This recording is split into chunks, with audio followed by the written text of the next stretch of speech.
Georgia Langley had only wanted a quiet afternoon away from the chaos of job rejections, overdue rent notices, and the constant buzz of New York traffic.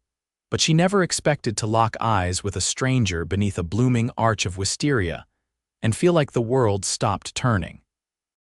The Brooklyn Botanical Garden was her happy place, one of the few free things that still felt luxurious. She clutched her sketchbook under her arm, her fingers stained slightly with charcoal, and wandered deeper into the rose garden, inhaling the scent of fresh blooms and pretending for a moment that her life wasn't barely hanging on by a thread.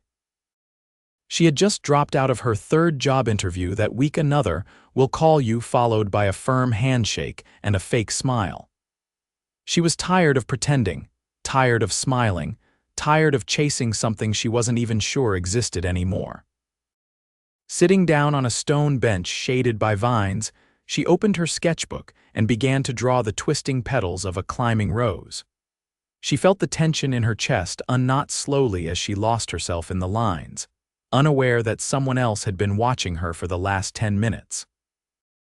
Nathaniel Cade wasn't usually the type to linger.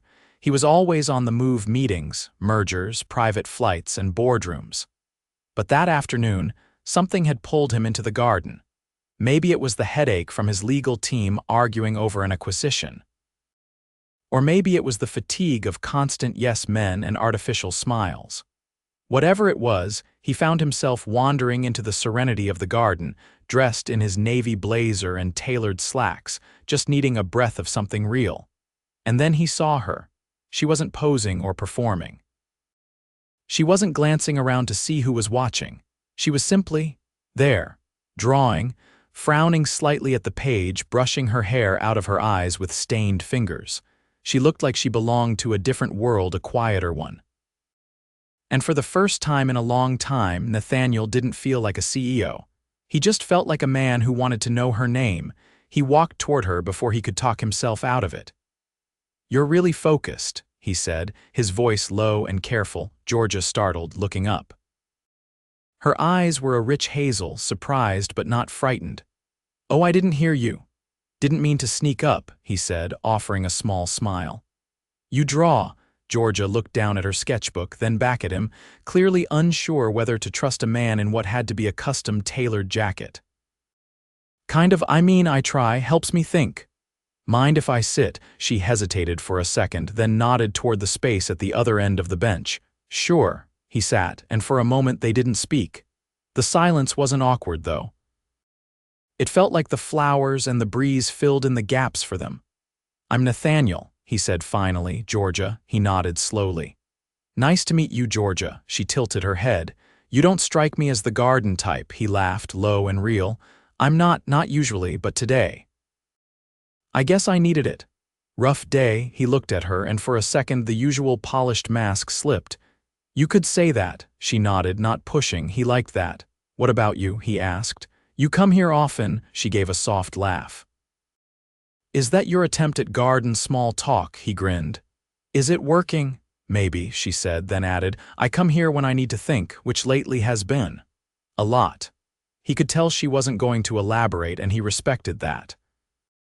But something about the way she said it, like her voice had a little crack in it she was trying to seal, made him want to know more. "Do you want to walk?" he asked. Georgia blinked. "You want to walk with me?" "I promise I'm not a serial killer," he said, standing and offering his hand. She looked at it for a second, then slowly slipped her hand into his. "If you were, would you really admit it?" "No," he said, "but I'm not. Just a guy who thinks you're interesting." They walked through the winding paths of the garden, talking about everything and nothing. She told him about her love of art and how she once dreamed of illustrating for children's books. He told her about growing up in a small town in Vermont, skipping the details about the $1 million trust fund and the investment firm he now ran. He didn't want her to know he was rich, not yet. Everyone acted differently when they knew. They tried too hard or wanted something or made assumptions. But Georgia didn't care about any of that. She made fun of his shoes being too clean and told him he looked like someone who had never taken the subway. "I have," he lied. She raised a brow. "Uh-huh, sure," he laughed. Okay, once it was awful, she grinned. Told you. They talked for hours. The sun dipped lower, casting gold over the tops of the trees, and Georgia finally looked up and blinked. Oh my God. It's almost 6.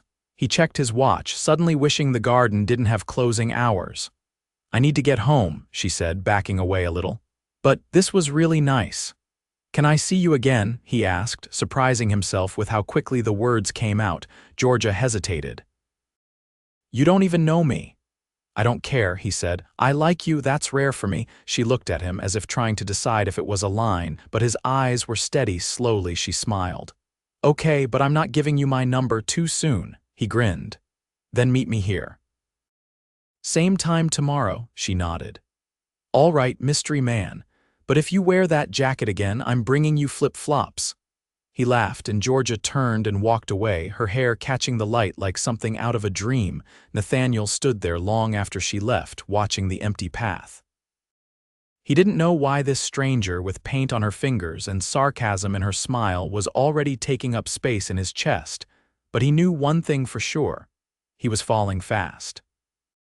Georgia showed up the next day with her sketchbook tucked under her arm and a cautious flutter in her chest she hadn't felt since college.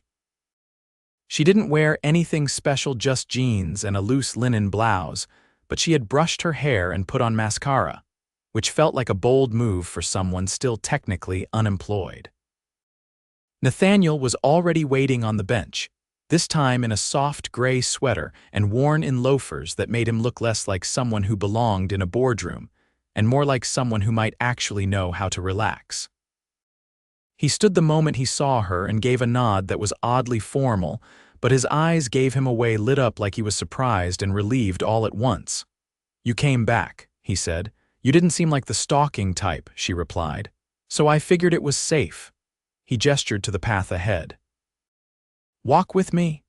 They started down a different trail than the day before, lined with hydrangeas and the occasional quiet shuffle of another visitor.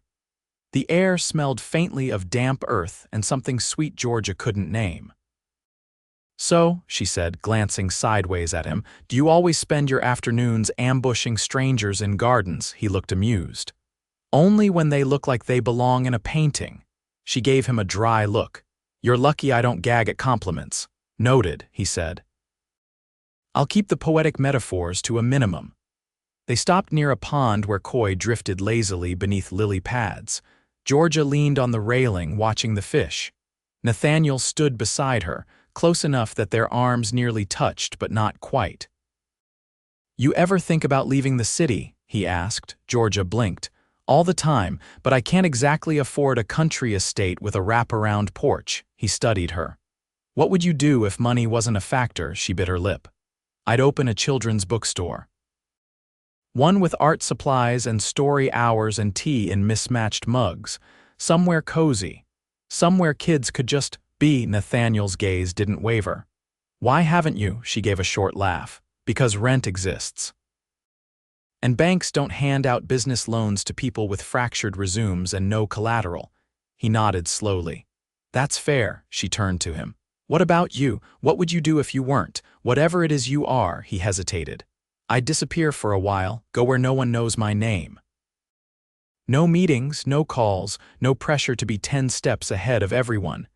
You sound like you're running from something. I'm tired of running towards things that don't matter. She didn't know what to say to that, so she just watched the water ripple under the breeze and let the silence settle. After a beat, she said, you ever get the feeling you're meant for something else, but you're stuck living someone else's idea of your life? Nathaniel turned toward her, his face unreadable. Yeah. All the time.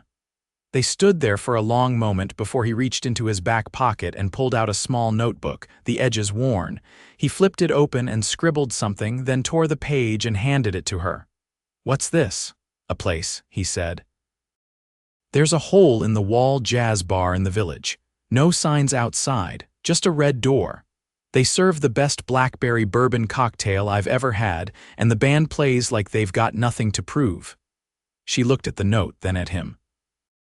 Are you inviting me? I'm suggesting you check it out, he said. With me tonight, she raised an eyebrow. That fast, life's short, he said, and I don't want to wait a week to see you again. She folded the note and slid it into her sketchbook. I'll think about it. You'll say yes, he said, not cocky, just certain. She glanced up at him. You always this confident, only when I'm right. They parted ways a little later, the promise of something hanging in the air like perfume. Georgia wandered back to the subway, the city noise swelling around her, but it felt oddly distant.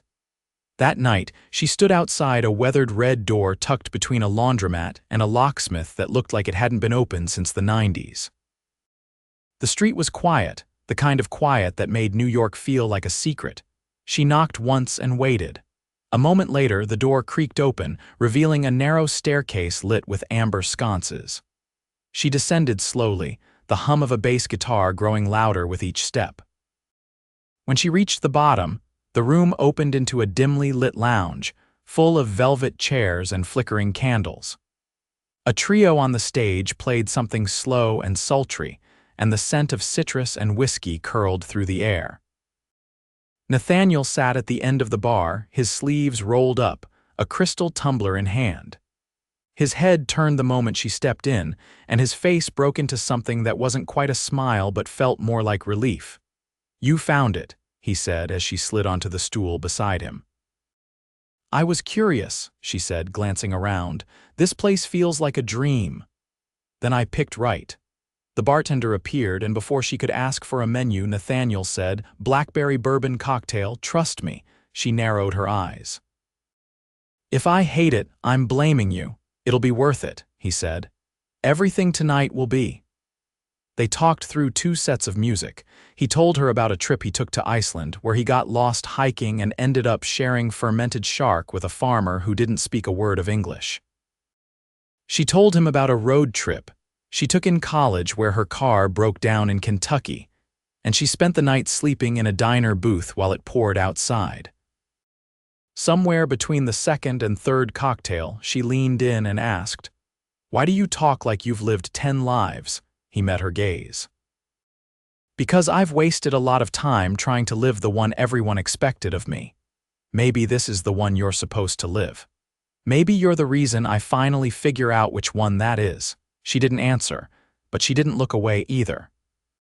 When the music stopped and the lights dimmed further, he reached over and took her hand, not asking, not assuming, just offering. She let him. And in that moment, with the hum of the bass still vibrating in her bones and the warmth of his fingers around hers, Georgia knew something had shifted. Whatever this was, it wasn't simple, and it wasn't slowing down. Georgia didn't expect Nathaniel to show up at her doorstep the next morning with a paper bag in hand and a glint in his eye like he'd just pulled off a heist. "I brought breakfast," he said, holding up the bag as if it were a peace offering. She stood barefoot in her apartment doorway, hair tousled and wearing an oversized sweatshirt that had seen better days. "How do you even know where I live?" "You dropped a receipt from a bodega on your way out of the jazz bar," he said casually. "It had your address on it." She crossed her arms. "And you just decided to use that to track me down. I figured asking would be weird." He held her gaze. "But if you want me to leave, I will." Georgia eyed the bag. "Is that an everything bagel with scallion cream cheese?" He nodded. "And a cinnamon roll, still warm." She opened the door wider. "Fine. But only because I'm starving." His eyes scanned the small studio apartment with its chipped windowsill and mismatched furniture. A canvas leaned against the wall, half-finished, beside a stack of unpaid bills she hadn't bothered to hide. He didn't comment on any of it. She grabbed 2 mugs from the sink and poured them both coffee from the French press she'd made an hour earlier. "So, what's the deal? Do you always show up unannounced with baked goods?" "Only when I want to see someone again and don't know how to say it without sounding desperate." She paused mid-bite, then set down her bagel. "Why me?" "You're clearly used to a different world." "That's sort of the point," he said, unwrapping his cinnamon roll. "You're not like any of them." "Any of who?" "The people I usually meet. They talk in rehearsed sentences and spend half the night trying to one-up each other." "You talk like you mean it." She leaned back against the counter. Maybe I'm just too tired to pretend." "I don't want you to pretend," he said, his tone more serious than she expected. Something shifted in her chest, but she shook it off. "You didn't come here just to flatter me." He took a sip of the coffee. "I wanted to ask you something." She raised an eyebrow. "There's a gallery opening tomorrow night. A friend of mine's launching a new exhibition. It's a little over the top, but the art's good. I was hoping you'd come." "With me?" Georgia narrowed her eyes. "You want me to show up to some fancy gallery event with a bunch of people who probably wear silk scarves indoors?" He grinned. "Yes, exactly that." She hesitated. "I don't have anything to wear to something like that." "Don't worry about that," he said. "I'll take care of it." Her expression hardened. "I don't need to be dressed up like a doll." His face softened. "I didn't mean it like that. I just want you to feel comfortable, that's all. If you'd rather not go, I won't push." She studied him for a long moment, then sighed. "All right. But I'm not promising to behave. Wouldn't want you to." The next afternoon, she found herself standing in front of a boutique she'd never dared walk into, where a woman with sharp red nails and a sleek bob greeted her by name and ushered her inside. Georgia's first instinct was to bolt, but then she saw the dress on the rack near the back, something elegant but not fussy, with soft lines and rich color that made her feel like she could actually breathe in it.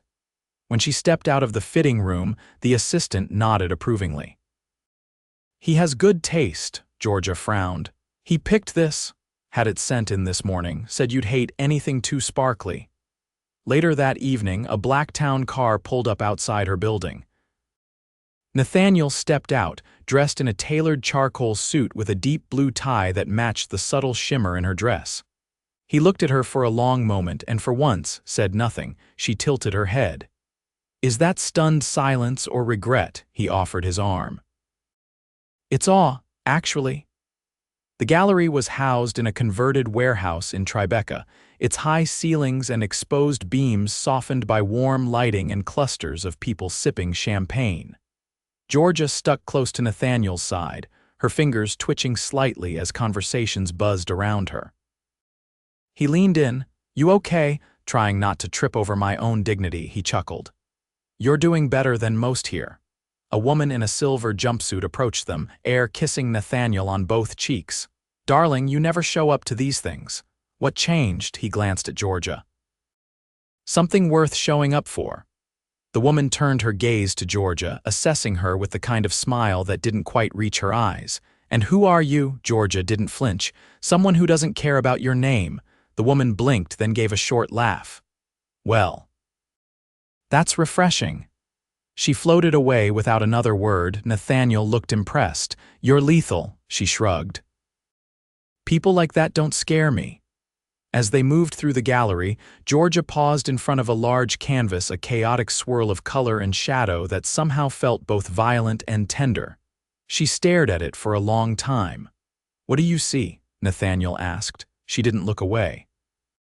"Someone trying to outrun their own reflection." He looked at her, then at the painting. "Funny, I always thought it was about control.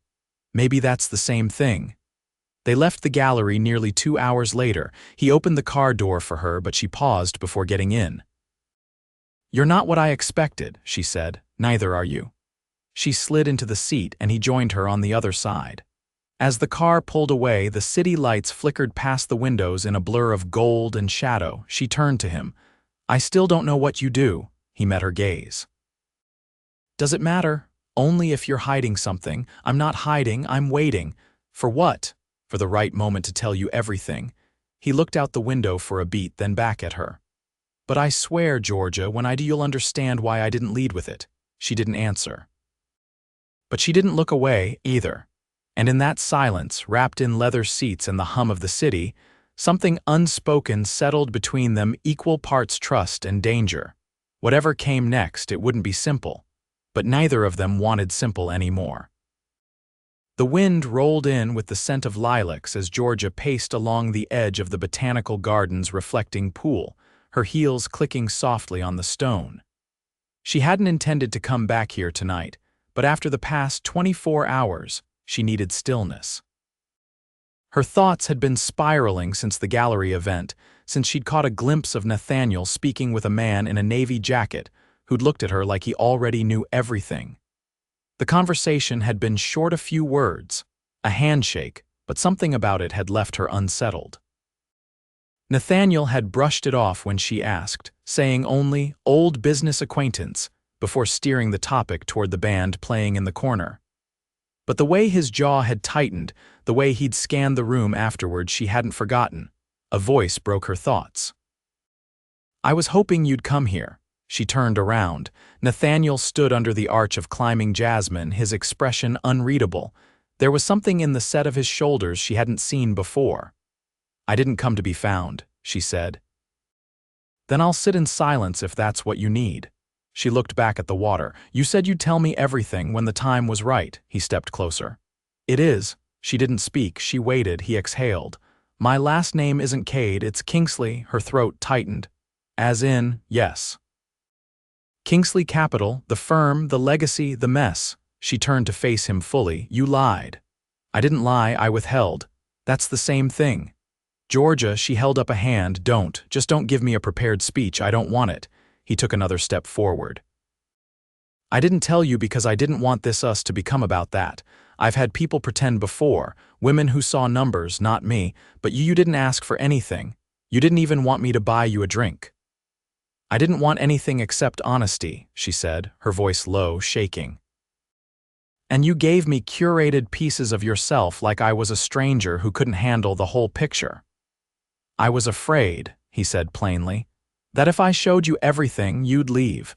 She blinked, stung by the simplicity of it. "And now I'm more afraid that I'll never get the chance to show you what it means." She crossed her arms, unsure what to do with the weight in her chest. "So what do you want, Nathaniel Kingsley? Do you want to buy me a bookstore, fix my life with your checkbook?" "Is that the part where this goes?" "No," he said quickly. "I want to help you build it if that's what you want. I want to sit behind the register while you read stories to kids. I want to paint shelves with you at midnight and argue about which tea to stock.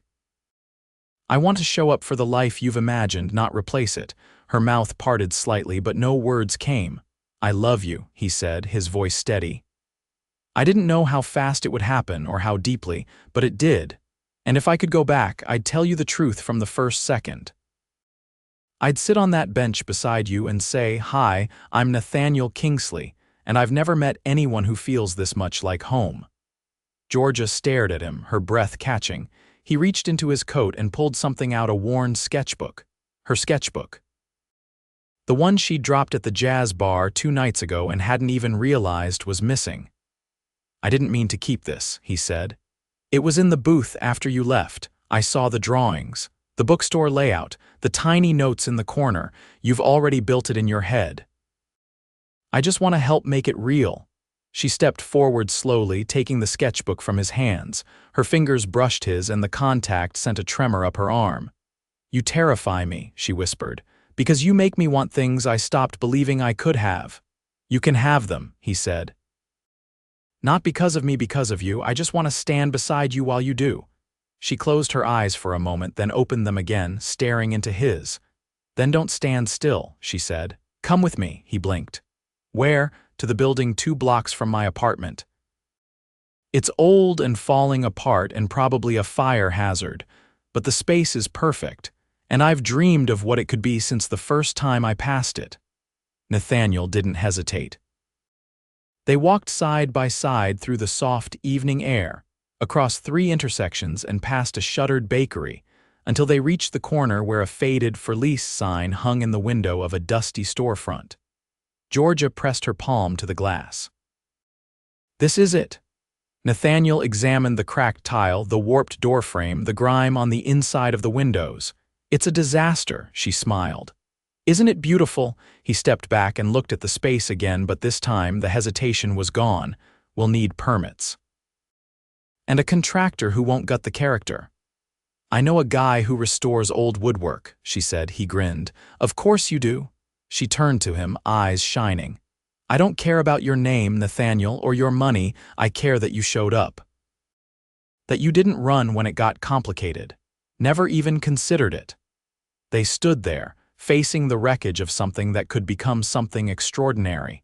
And for the first time, Georgia felt like she wasn't standing on the edge of her life, but finally stepping into it. 3 months later, the storefront had been transformed. Pale oak shelves lined the walls, a reading nook nestled beneath the front window, and a small counter with a hand-painted sign, Langley Books. The grand opening was modest, just friends, a few curious neighbors, and the smell of fresh pastries from the cafe next door. Georgia stood behind the counter, straightening a stack of illustrated storybooks when Nathaniel walked in wearing jeans and a flannel shirt that made him look like he'd just stepped out of a Vermont winter. He carried a single orchid in a terracotta pot. "For your window," he said, placing it beside the cash register. "You're early," she said, brushing a curl behind her ear. "I didn't want to miss a second," he replied. She looked around at the space, then back at him. "You really did this for me?" "No," he said. "We did this together." She reached for his hand and he laced his fingers through hers. Later that night, after the last customer had wandered out and the lights had dimmed, Georgia curled into the armchair by the window, her head on Nathaniel's shoulder. Outside, the street was quiet, bathed in the glow of the bookstore's sign. "I still can't believe it," she whispered. He pressed a kiss to the top of her head. "Believe it. This is only the beginning." And as the city breathed around them and the orchid bloomed softly behind the glass, Georgia knew without fear, without doubt, that she'd stumbled into something rare. Something real. She'd gone to the garden to escape. She'd left with the man who would love her for the rest of her life. Georgia leaned over the counter, pen between her teeth, scanning a shipment inventory sheet while the soft whir of the store's ceiling fan hummed above her. The bell above the door jingled and she glanced up, expecting a customer.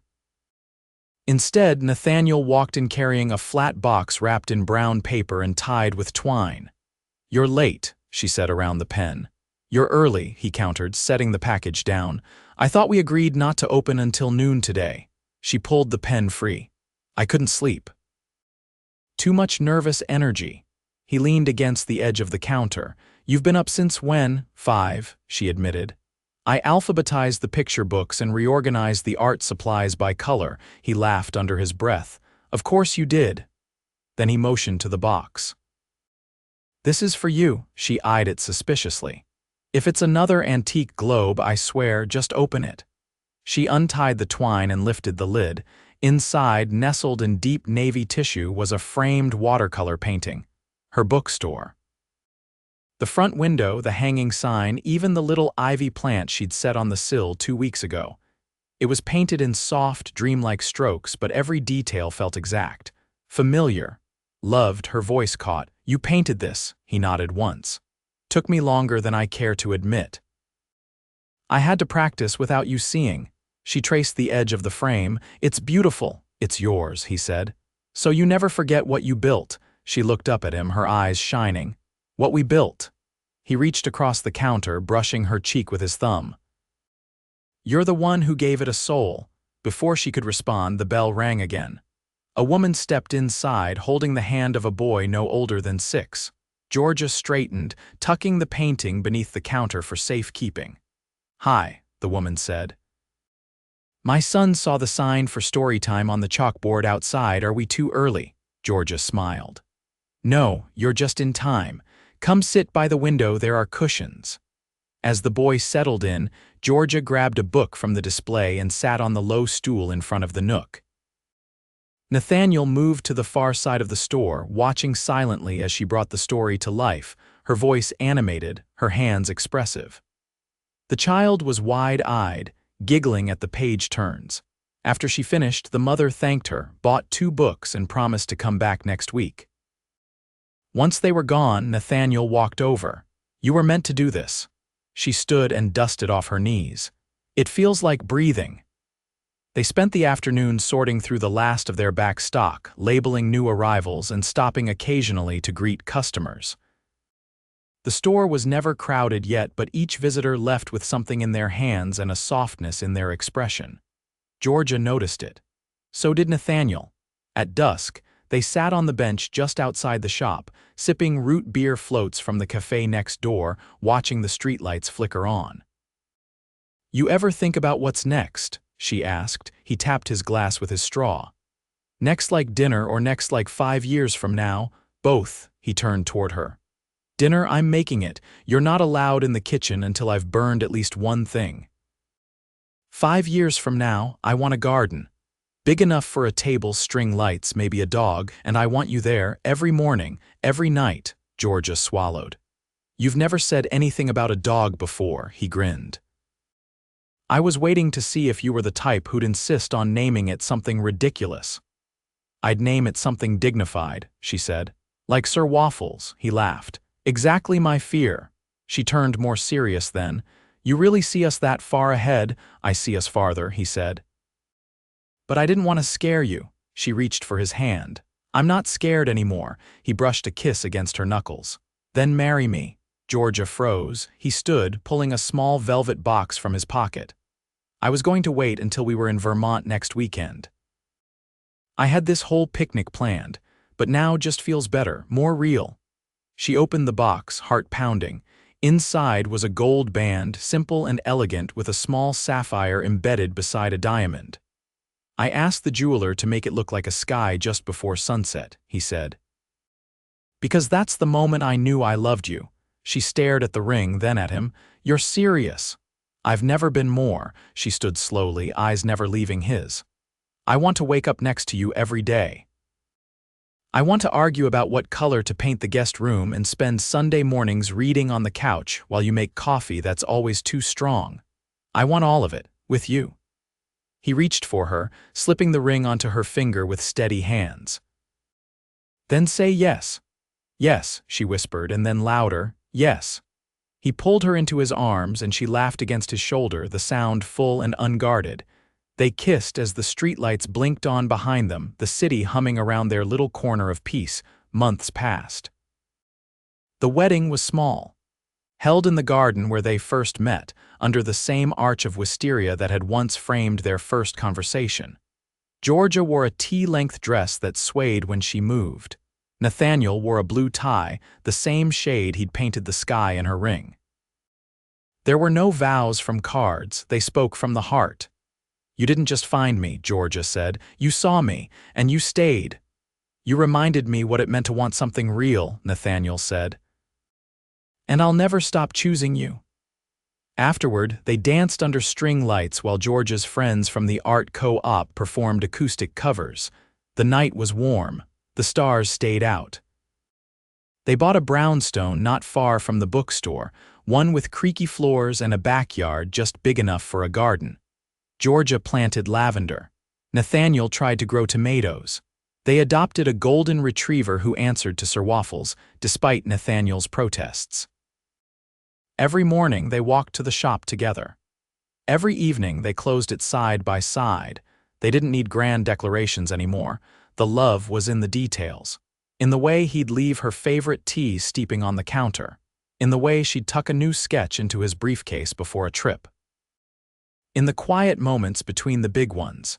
And when Georgia stood behind the counter one evening, watching a child flip through a book with wonder on their face, she looked over at Nathaniel, who was stocking new titles near the back. He looked up, caught her gaze, and smiled. Not the kind of smile people fake for photos. The kind that says, yes, this is it. And it was. Everything they'd built, every risk, every truth, every quiet morning and stormy night had led them here together, always.